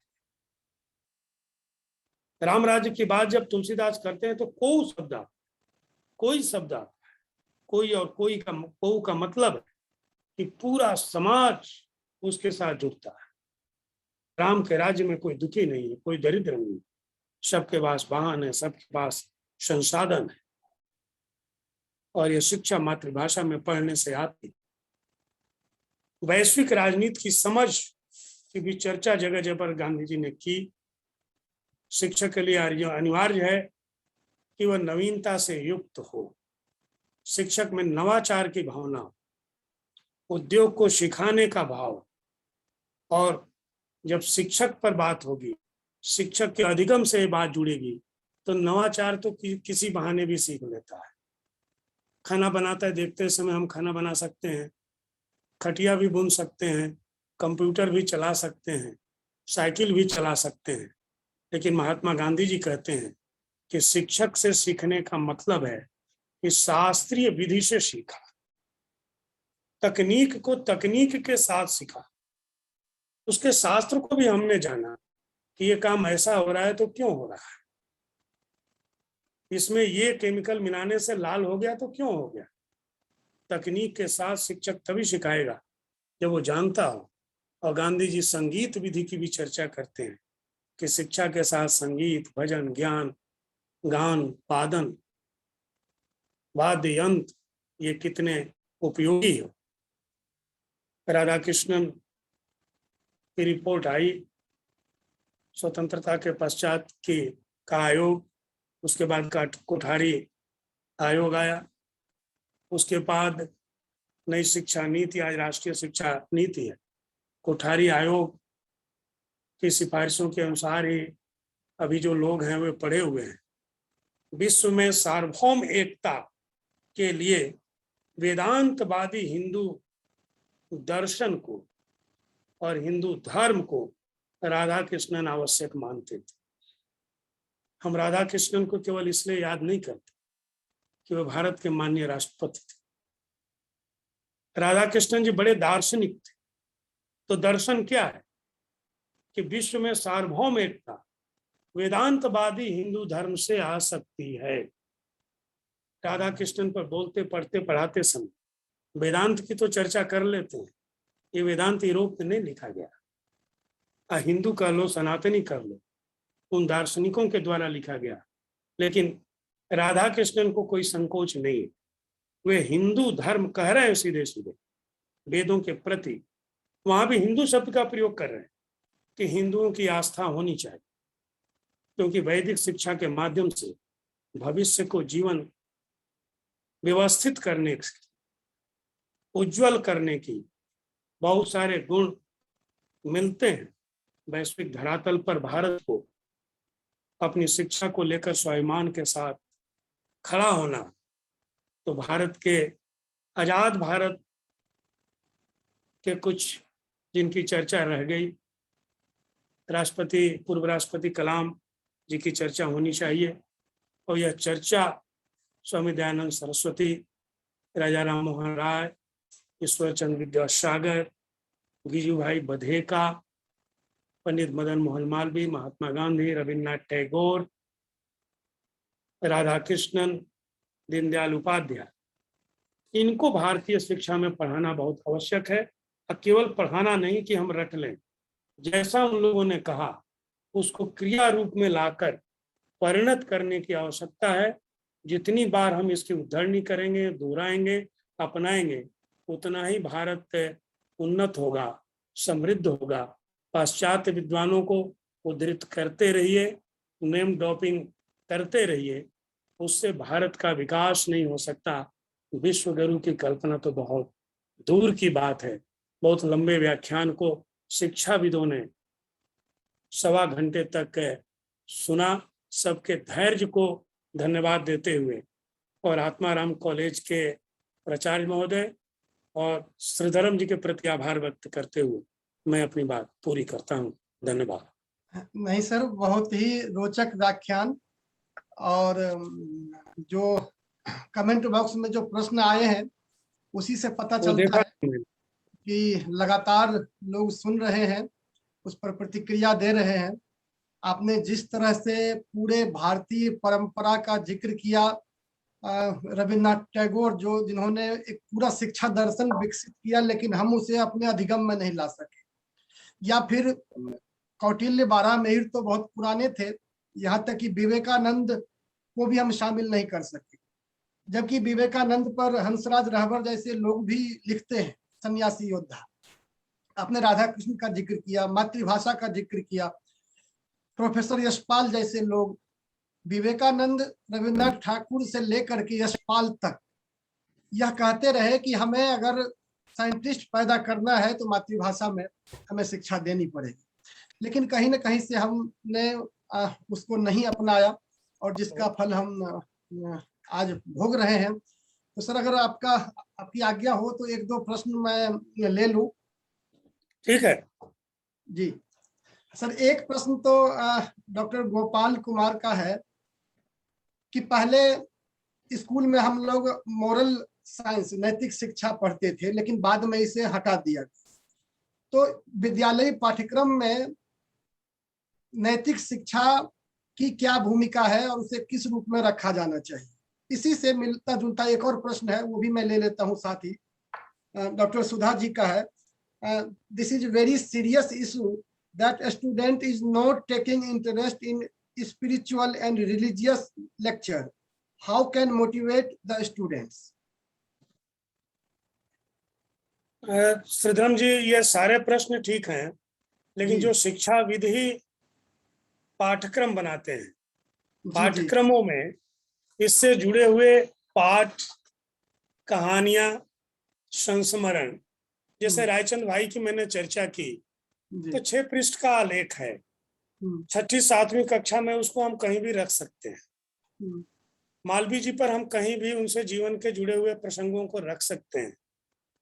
विद्यार्थी जीवन में 7वीं तक की कक्षा में जो हम लोग पढ़ा रहे हैं, उनकी जगह पर इन शिक्षाविदों के जीवन की घटनाएं, इन्होंने जो लिखा उसको यदि पढ़ाया जाए तो भारतीय विद्यार्थी अपने जीवन में अपनाकर बेहतर जीवन भी जी सकेंगे और भारत के प्रति स्वाभिमान भी जागृत होगा। हम शिक्षकों को चाहिए कि ऐसे पाठों का चयन करें और जो भी पाठ्यक्रम समितियों में है वहां दें। पाठ्यक्रम समिति की सूचना हम तक आ जाती है और सूचनाएं आ जाएं तो वहां पर इन पाठों को भेजें, और चयन करने वालों के मन में भी ये भाव होना चाहिए कि ये हमारे देश के लोग हैं, इस देश को इन महापुरुषों ने बनाया है, इनके जीवन प्रसंगों को हम वरीयता से विशेष रूप से शामिल करते हुए रखें तो हमारी समस्या का समाधान स्वाभाविक रूप से हो जाएगा। सर एक प्रश्न गोपाल कुमार का ही है। रामविलास शर्मा की पुस्तक भाषा और समाज का इन्होंने एक उदाहरण दिया है पृष्ठ 25 का, कि पृष्ठ 25 पर भाषा और समाज में लिखा है कि वैसे तो पाश्चात्य विद्वान और उनके भारतीय अनुयायी हर क्षेत्र में भारत को यूनान, सुमेर या बाबुल की सभ्यताओं से अनेक प्रकार की विद्याएं सीखता हुआ मानते हैं। उनमें भी यूनानियों की प्रतिभा का कहना ही क्या, पर व्याकरण के क्षेत्र में किसी को यह कहने का साहस नहीं हुआ कि पाणिनि ने व्याकरण रचना कौशल यूनानियों से सीखा था। मतलब मुझे लगता है कि जो रामविलास जी ने यह साबित किया है कि यूनानियों से पाणिनि ने व्याकरण का कौशल सीखा। बहुत अच्छा। हाँ, इस संबंध में इनका कहना है कि रामविलास जी का यह कथन को हम किस रूप में लेंगे? बहुत ही सकारात्मक लेने की जरूरत है। हम हिंदी की बात करें तो हम लोग विद्यापति को पढ़ते हैं जी, रामविलास जी को पढ़ें तो यथार्थ की जब हम बात करते हैं तब भी हम पश्चिम में जाते हैं। कीर्तिलता को रामविलास जी यथार्थवादी रचना मानते, प्रतिरोध की रचना मानते। उसी तरह से उन्होंने सुब्रमण्यम भारती के ऊपर लिखा कि एक तमिल व्यक्ति ने काशी में आकर हिंदी पढ़ी और उनकी राष्ट्रीय चेतना किस तरह से थी। रामविलास जी को बार बार पढ़ने की आवश्यकता है। रामविलास जी को पढ़ने की मार्क्सवादी तो थे ही, लेकिन उसी खाते में रख करके हम बार बार पढ़ते हैं, लेकिन भारतीयता और राष्ट्रीयता का जो उनका स्वाभिमान है वो बहुत बड़ा है और ऊंचा है। स्वयं रामविलास जी की भाषा और चिंतन को देखने की जरूरत है। बहुत अच्छा उदाहरण आपने उद्धृत किया, बहुत अच्छा उदाहरण। जी, एक डॉक्टर जयपाल सिंह है, उन्होंने बहुत लंबा जो है आपके इस व्याख्यान का जो आनंद लिया, इस पर उन्होंने लिखा है और अंत में उनका जो प्रश्न है वही मैं बोलना चाहूंगा कि थोड़ा आज शिक्षा और शिक्षक के पर्दे पर विस्तार से बताएं, आखिर इस अंधकार समय में रोशनी कौन देगा, विद्यार्थी या शिक्षक? देखिए, शिक्षक के ऊपर तो बड़ी जिम्मेवारी है और भारत ने शिक्षक को गुरु के रूप में देखा। जो अंधकार को दूर करता है। तो अंधकार दूर करने वाली शिक्षा हमें देनी चाहिए, राष्ट्र बनाने वाली शिक्षा हमको देनी चाहिए। और पाठ्यक्रम बनाते समय भारत हमारी आंखों से ओझल न हो जाए, ये हमारे विचार का विषय है। हम सब कुछ वो न पढ़ा दें जो, जैसे हम भाषा विज्ञान पढ़ा रहे हैं तो भारतीय भाषा वैज्ञानिकों की देन को बाहर कर दें, पाश्चात्य काव्यशास्त्र प्रमुखता से और पाश्चात्य लोगों ने जो किया और कहा उसको हम हिंदी साहित्य पर लागू करके पढ़ते हैं। हिंदी साहित्य पर लागू किया तो भारतीय भाषाओं पर लागू करते हैं। उन लोगों के देश की आबादी किसी की 1 करोड़, किसी की 10 करोड़, अपने देश के संदर्भ में सोचा विचारा और उस सारे विचारों को हम भारतीय संदर्भ में लागू करके उस पर घटित कराते हैं। परिणाम ये हुआ कि वो घटित ही नहीं हुआ, आधुनिकता भी नहीं, उत्तर आधुनिकता भी नहीं, उत्तर आधुनिकता भी नहीं, संरचनावाद भी नहीं, शैली विज्ञान को भी कौन पढ़ रहा है? हमारा ध्वनि विज्ञान, अर्थ विज्ञान, पद विज्ञान, उसी के माध्यम और उसी पढ़ाई से हमारी भाषाएं चल रही हैं, हमारे शास्त्र चल रहे हैं। साहित्य के विषय में हमारे लोगों ने भी कुछ सोचा। अब अभिनव गुप्त और भरत से लेकर जब हम पंडित राज तक जो पढ़ रहे थे उसको बहुत सारे विश्वविद्यालयों ने बाहर कर दिया। और उस बाहर करने का परिणाम ये हुआ कि जिन लोगों ने एक एक पुस्तकें लिखी अपने देश और अपनी कविता के देश में, काव्य शास्त्रियों के देश में, जानकारी के लिए उन्हें भी पढ़ाया जाना चाहिए। पाठ्यक्रम में होते ही हैं। प्रश्न ये नहीं है, प्रश्न ये है प्रमुखता से कौन पढ़ाया जा रहा। हिंदी की पुस्तकों में हिंदी समीक्षा और हिंदी की भी कोई अपनी समीक्षा पद्धति है, 1000 वर्षों में कोई विकसित हुई है, उसकी बात हम नहीं करते और सबको लेकर के अपने ऊपर भी ढोले जा रहे हैं। अब पूरी तरह से उड़ेल दिया है, इतना उड़ेल दिया है कि अपना ढक गया है, क्योंकि समाज इतना बड़ा है, लेखन इतना बड़ा है कि ढक नहीं पा रहा है और इस कारण ढकने वाले भी तिरोहित होते जा रहे हैं। मजे की बात यह है कि जो लोग आरोपित करने की कोशिश कर रहे हैं वही नेपथ्य में धीरे धीरे चलते जा रहे हैं। इसलिए भारत हमारे विचार के केंद्र में होना चाहिए। हम लोगों ने कभी पढ़ा था, ट्रक पर सामान ले जा रहे हैं तो लोहा और हमको धान का पुआल लादना है, तो कौन नीचे रखना है, कौन ऊपर रखना है? तो शिक्षक बताते थे लोहा नीचे रखो, पुआल ऊपर रखो। हमने पुआल को नीचे रखा है, लोहा ऊपर रखा है, ट्रक का उलटना तय है। भारत गुरुत्वाकर्षण के केंद्र में होना चाहिए, तो गुरुत्वाकर्षण का बल भारत में होगा और वजन दूसरी जगह होगा तो विचार उल्टा पड़ेगा। बिल्कुल। प्रश्न तो बहुत आ रहे हैं, मैं एक आध प्रश्न और लेने की कोशिश करता हूँ, 5-6 मिनट मेरे पास है। एक शांति भूषण जी का प्रश्न है कि प्राचीन भारतीय शिक्षा पद्धति की अपनी विशेषताएं रही है, लेकिन क्या यह एक कड़वा सच नहीं है कि प्राचीन शिक्षा पद्धति का आधार और उद्देश्य था धर्म के द्वारा धर्म का धर्म के लिए, जिसके कारण 21वीं शताब्दी आते आते हम वैज्ञानिक चिंतन और आविष्कारों में पश्चिम से पिछड़ गए। ये अधूरी पढ़ाई है। तो धर्म का धर्म के लिए ये जो प्रश्न कर रहे हैं इन्होंने ये गढ़ा है वाक्य, ऐसा वाक्य कहीं मिलता नहीं है। भारत की जो प्राचीन शिक्षा है उसने आर्यभट्ट पैदा किया। हमने गिनती दी दुनिया को, शून्य का आविष्कार भारत ने किया, त्रिकोणमिति भारत ने दी, शैल्य विज्ञान का आविष्कार भारत ने किया, ग्रह नक्षत्रों की गति भारत ने बताई। तो भारतीय शिक्षा पद्धति धर्म दर्शन अध्यात्म के साथ विज्ञान की शिक्षा देती है। मैंने शुरू में ही कहा कि ये बात भारतीय विद्यार्थियों और शिक्षकों के मन से गुजरनी चाहिए। कंप्यूटर के आविष्कार के पहले भारत का ज्योतिषी ये बतलाता था कि किस दिन कितने मिनट कितने सेकंड पर ग्रहण लगेगा, तो वो ग्रहण लगता था। और यह ग्रहण कब लगेगा इसकी शिक्षा गणेश स्तुति या शिव स्तुति से नहीं आई थी, ये शिक्षा विज्ञान की शिक्षा थी।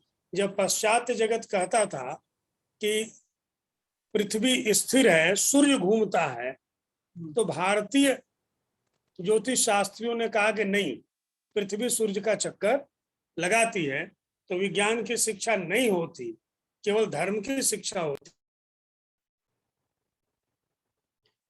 जी जी जी जी। कृष्ण कुमार झा जी कह रहे हैं, सुंदर व्याख्यान और बहुत सारी रोचक जानकारियां। गांधी जी के अनुसार हमारी शिक्षा व्यवस्था को बोझिल न होकर आनंददायक होनी चाहिए। इसके लिए अभी के संदर्भ में क्या बेहतर उपाय है? गांधी दर्शन को, गांधी जी को हम जगह जगह पढ़ रहे हैं, लेकिन कुछ प्रसंगों को पढ़ रहे हैं। गांधी समग्रता में आया हुआ है। गांधी जी के हिंदी दर्शन पर अलग से पुस्तक है, गांधी जी की डायरियां अलग से छपी हुई है। उसमें से अंश निकाल कर जो विद्यार्थी और छोटे विद्यार्थियों के लिए उपयोगी है, जो उस शिक्षा के लिए उपयोगी है, उनको हमें अवश्य पाठ्यक्रम का हिस्सा बनाना चाहिए। बिल्कुल। एक निरंजन जी का प्रश्न है, अनिल सदगोपाल ने भी देसी शिक्षा व्यवस्था पर जोर दिया है। वह समझाते हैं कि देसी शिक्षा व्यवस्था अर्थात फुले, गांधी और विवेकानंद आदि की शिक्षा व्यवस्था, जिसमें अध्यात्म, स्वास्थ्य एवं रोजगार का स्वतः समावेश था, क्या नई शिक्षा नीति में उसका समावेश किया गया है? नई शिक्षा नीति उन्होंने पढ़ी नहीं है। आरोग्य भी है, योग भी है, मातृभाषा भी है, और ऐसे शिक्षाविद का आदर होना चाहिए। वो नाम मैं नहीं ले पाया, बहुत सारे और भी नाम नहीं ले पाए, आपने जसपाल जी का नाम लिया, तो वे उस परंपरा के शिक्षाविद हैं। और राष्ट्रीय शिक्षा नीति में ये नई शिक्षा नीति नहीं है, न्यू शब्द नहीं है, नेशनल शब्द है, राष्ट्रीय शिक्षा नीति में समाहित है। जी बिल्कुल। अब मुझे याद आ रहा है कि प्रोफेसर दीपक कुमार ने एक किताब लिखी थी, साइंस एंड राज करके, और उसमें जब देखा हमने कि भारतीय जो शल्य चिकित्सा ही नहीं, तमाम चीजों में कहाँ तक पहुंची हुई थी, और इसको औपनिवेशिक काल में किस तरह से धीरे धीरे पहले मिटाया गया और फिर हमारी स्मृतियों से भी वो चीजें मिटती चली गई। मैं लास्ट में बस सर एक प्रश्न लूंगा, आप थक गए हैं लगातार। आप एक विजयमणि का प्रश्न है, विजयमणि त्रिपाठी का, कि सर भारतीय शिक्षा पद्धति में व्यक्ति के सर्वांगीण विकास पर बल है और पाश्चात्य शिक्षा पद्धति में व्यवसाय आधारित, इस पर आपका क्या मत है? पूर्व पक्ष बहुत अच्छा रखा कि सर्वांगीण उन्नति पर बल है, और जो व्यवसायिक शिक्षा को उन्होंने पाश्चात्य से जोड़ा, इसको भी इधर ही जोड़ देना चाहिए कि सर्वांगीण उन्नति में व्यवसायिक शिक्षा शामिल होती है। यदि हमारे पास कोई व्यवसाय नहीं है, कोई कौशल नहीं है, तो हम सर्वांगीण उन्नति कैसे कर सकते हैं? फिर मैं गांधी जी को याद करूं, कोई पूरा प्रसंग ध्यान नहीं है इसलिए नाम लेकर नहीं बोल रहा हूं, उस पर गांधी जी ने संपादकीय लिखा। कोई जहाज पानी में नया उतारा गया तो उस पर गांधी जी ने एक संपादकीय लिखा, और उन्होंने अपनी परंपरा को याद करते हुए कहा कि भारतीय समुद्र में समुद्री जहाज बहुत दूर दूर तक जाते थे, उस परंपरा को ध्यान रखते हुए कि भारतीय समुद्र पार करते थे और बहुत अच्छे नाविक होते थे, उसे ध्यान रखना चाहिए कि वास्को डिगामा क्या ढूंढने आया था। वास्को डिगामा जिसको कहते हैं कि भारत को खोजा, भारत कहीं खोया हुआ थोड़ी था, उसको जानकारी नहीं थी कि भारत किधर है, इसलिए कई बार ढूंढते हुए आया, मसाला ढूंढते हुए आया था, मसालों की सुगंध उस तक पहुंची थी, तो मसाले की सुगंध वास्को डिगामा तक कैसे पहुंची? पश्चिम के रास्ते, अरब के रास्ते, यूरोप तक भारतीय मसालों की सुगंध वहां पहुंची थी। तो भारतीय शिक्षा में व्यवसाय शामिल था, भारतीय बड़े व्यवसायी होते थे। मैंने बताया कि राजस्थान के केवल शेखावाटी 3 जिले के व्यवसायी भारत के समृद्ध 15 व्यवसायियों में से आते हैं। यानी बिरला, डालमिया, मित्तल, गोयनका सब एक ही जगह से आते हैं। ये कौन सी प्रबंधन की शिक्षा है? किस परंपरा में दीक्षित हुए लोग हैं जो सारी चीजें भारत के लिए निरंतर बना रहे हैं और उसको विकसित करते जा रहे हैं, आज भी करते जा रहे हैं। तो वहां से पढ़ने और सीखने की जरूरत है। बिल्कुल। 8वीं क्लास में हम लोग सर एक पाठ पढ़ते थे, जब हमने रोम का मूल्य चुकाया था। पता नहीं अब वो पाठ है कि नहीं, अभी भी बिल्कुल सही। वो मस्तक में है। और उसके बाद जो एक दिमाग में वो छवि बनी थी कि किस तरह डोंगी नाव के सहारे हमने पूरे यूरोप को हमने अपने उस व्यवसाय से जोड़ दिया था। तो सर प्रश्न तो बहुत है, और मैं मैं जोड़ू सबसे इन प्रश्नों में जी औरंगजेब के समय जब जी चारों ओर युद्ध की स्थितियां थी, तो विश्व के कुल आय में भारत का 25% होता था। 25% हम थे। कुछ लोग कहते हैं कि क्षेत्र बहुत बड़ा था। हमने एक दिन बैठ करके अलग अलग देशों का भी जीडीपी जोड़ा था, तब भी वो 25% नहीं पहुंच रहा है। पाकिस्तान, बांग्लादेश, बर्मा और तो और पड़ोसी भी जोड़ लीजिए, तिब्बत, श्रीलंका, तब भी 25% नहीं पहुंच रहा है। बिल्कुल। इसका मतलब है कि केवल हम मसाला नहीं बेच रहे थे, हम्म चर्म उद्योग, तीनों प्रकार के कपड़े, रेशमी कपड़े, सूती कपड़े और ऊनी कपड़े, जो मार्ग है सिल्क रूट जिसको कह रहे हैं, भारत को स्पर्श करते हुए दूर दूर तक जाता है। तो प्रत्येक प्रकार के वस्त्र का व्यवसाय भारत में कर रहा था, निर्माण कर रहा था। ये उद्योग विकसित हो रहे थे। ये उद्योग नष्ट हुए तो भारत की प्राचीन शिक्षा में थे, अंग्रेजों के समय में नष्ट हो गए। तो प्राचीन शिक्षा पद्धति पर जब हम बात करते हैं तो लोग समझते हैं कि माला जपने की बात कर रहे हैं। अध्यात्म मतलब माला जपना नहीं होता। तो माला जपना यदि अध्यात्म है तो क्या मालवीय जी, गांधी जी और रविन्द्रनाथ टैगोर ये बता रहे थे कि बैठ करके माला जपो? जो लोग अध्यात्म का मतलब इतना ही समझते हैं, तो मैं कहूंगा कि फिर से मालवीय जी, गांधी जी और रविन्द्रनाथ टैगोर को विशेष रूप से पढ़ने की जरूरत है। बिल्कुल सर। चर्चा तो ऐसी चली है कि लगता है कि पूरा 2-3 घंटे का और ठीक है, सफर अब इसको रखना पूरा होगा। किया जाए यहाँ पर। हाँ, और कभी बाद में हम सर को बुलाएंगे। डॉक्टर अनुज लुगुन, डॉक्टर पुष्पा सहित 50 लोगों का मैसेज मैं चैट बॉक्स में देख रहा हूँ। मैं आप सबसे विनम्र हाथ जोड़ के माफी मांग रहा हूँ। फिर कभी इस पर चर्चा होगी। हमारे बीच हमारे प्राचार्य महोदय प्रोफेसर ज्ञानतोष झा जी हैं। तो मैं जो कुछ बोलना चाहता हूँ वो उन्हीं के मुख से मैं चाहूंगा कि वो आए और माइक संभालें और प्रोफेसर पांडे जी का धन्यवाद ज्ञापन करें। लगातार वे सुन रहे थे, मैं देख रहा हूँ बीच बीच में वीडियो भी खोल रहे थे। प्रोफेसर ज्ञानतोष जी ने दूसरी बार अवसर दिया, जी कोरोना के ठीक पहले और कोरोना के ठीक बाद। वाह वाह जी, ये सर ये अच्छा, अंतिम हो, ये अंतिम हो आशा है। कोरोना कोरोना का अंत हो। बहुत बहुत धन्यवाद श्रीधरम जी, आदरणीय प्रोफेसर पांडे जी।